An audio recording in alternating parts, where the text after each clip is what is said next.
about this round because, like, my first round of chemo was dawdle. There was no problems whatsoever. Later that day I was good. Next morning I was good, a little tired. Then that next afternoon, and then I was really tired. So it was kind of like a 2 to 3 day lag between getting the chemo and just really not wanting to move a lot, not being like sleepy tired, more of a I'm in a chair and I'm gonna stay in it. And so the first round went fine, and then the second round I had a really big reaction to the I can't even remember the name now, but it was, I guess it's a common thing. What happened is the muscles of my back just like crunched. I went from thinking, oh, I just did a little bit too much gardening the day before, because I try to like just do everything I can before you're gonna have your chemo round. And I thought, oh, a little niggle on the back because of that, and then all of a sudden it just went hyperbolic and just hurt like heck. So they had to stop it, flush it, and then put it in at like half rate. And then it was fine for the rest of the day. So I didn't know, having a really good one and then having a one that, like, there were 5 nurses around me. They were awesome, working like a total team, in helping me out with that drug. And they stayed late because the drug took a lot longer to drip in. So put me like from a 4-hour day to a 6-hour day. And again, wonderful people. They stayed and they waited with me, and we finished it. And so this third time, I didn't know how it was going to go. Was it going to be the dawdle, or was it going to be something bad? But what they did is they gave me a little, now they know I have a sensitivity to one of the drugs in my chemo. They gave me a something beforehand that just helps me accept it better. And they combined that with having a slower drip, and then they gently checked it, and ramped it up every 15 minutes. And it worked beautifully. So all that anxiety wasn't for anything real. I've had a good, number 1 was a good chemo session. Number 2 was a bad chemo session. Not because of anything here, they're awesome, but just because it was a surprise. Nobody wants a surprise at times like this. And then the third one, this was, again, just real restful, nothing to be done. You walk in, give your name, they hook you up, you sit and occupy yourself for 4 hours. So I'm even sent home with my pump. So it's in this bag. I'll wear this, and the pump is in here.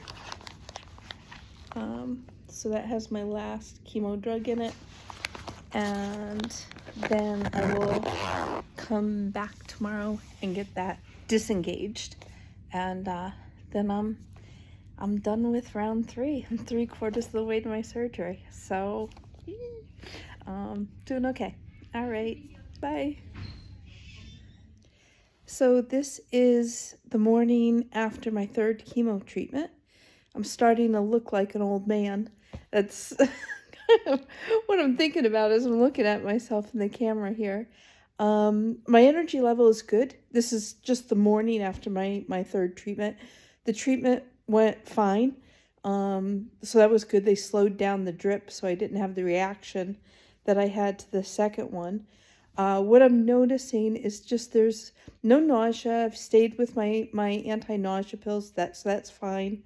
One of the things about the anti-nausea pills is that the ones I take in the evening make me so sleepy that I really roar in snoring. So last night was the first night I didn't sleep next to my husband.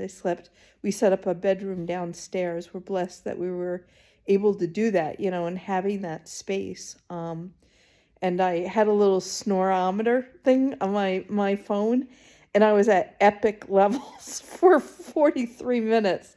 And so, I'm glad that I was able to save my poor husband from that. But other than that, I'm feeling good. Again, it's the morning. Hope to stay like this. I'm noticing, my face obviously has gotten a lot more red with this chemo, and it's starting to I'm just gonna have to be really careful with, just moisturizing the heck out of it, I think. Trying to figure out what I can do to help that out. So that's it. The snoring, there's no way to control that. And the hands, that's what I'm finding probably the most irritating thing, is that I didn't have any peripheral neuropathy the first time, where you get tingles with cold. The second time I had a couple days after, and it lasted very short term. This one, actually, I forgot to put slippers on my feet before I went into the bathroom. Even just having my feet on tile was enough to make them tingle, and my hands are really tingly. So I'm going to just keep gloves on probably for any time. It's not even just touching like stuff in the refrigerator. It's touching the metal handle on the refrigerator. It's not touching cold water in the tap. It's just touching the metal that's just a little bit colder. And that was a surprise this morning. So hopefully, again, it does like the last time and clears up in a couple of days. So today is day 3 after my 3rd chemo round. What I now kind of know from the first 2 that day 3 is a tough one. I'm not talking myself into having a bad day. It's just, it is what it is. So yeah, day 1 usually goes really well. Day 2, I start off fine, get a little more tired.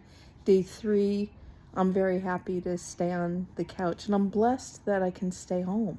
Like, I had a really nice talk with my brother this morning, then I had a talk with my daughter, and that's kind of like it. I can vacuum the living room. That's, and then you have an energy, kind of not a boost, but just you feel, and then it's like ready for a rest. And so that's where I am now. I'm ready for a rest. It's my slow day. And that's all it's going to be, is a slow day. I know I'm going to turn the corner this afternoon, and I know tomorrow when I wake up, I'm going to feel better. I'm sure of it. What's kind of getting to me is this peripheral neuropathy thing. So what it is like everything tingles with any kind of temperature change. Liquids have to be at room temperature, a little bit warm, or it's like a little taser going off in the tongue, or like my fingers I just wear gloves when I touch anything kind of that's going to have a temperature change. So I've got a pair of dress gloves that'll work out. Surprisingly, I went to go take a shower, didn't think about feet on cold. They're not really even cold tiles. They're just bathroom tiles. And I was like, I need to wear my Crocs or something in the shower, because I got to warm up the tiles with the water, apparently. So that's it. I'm just very sensitive now to cold in this 3rd round, but everything else is the same. So it gives you a little confidence now that I've had a couple of rounds behind me. Having that expectation is good. I know today's not a weird day. It's just a day 3. So with that said, I'm ready for a little bit of a nana nap. So I'm looking, my face is, oh my gosh, look how a little lobster woman. So, and that's the thing. The face will go down. It'll become a normal color again. The hair will grow back. Even the little ones are coming out now. But I do believe that this is all going to turn out for the good.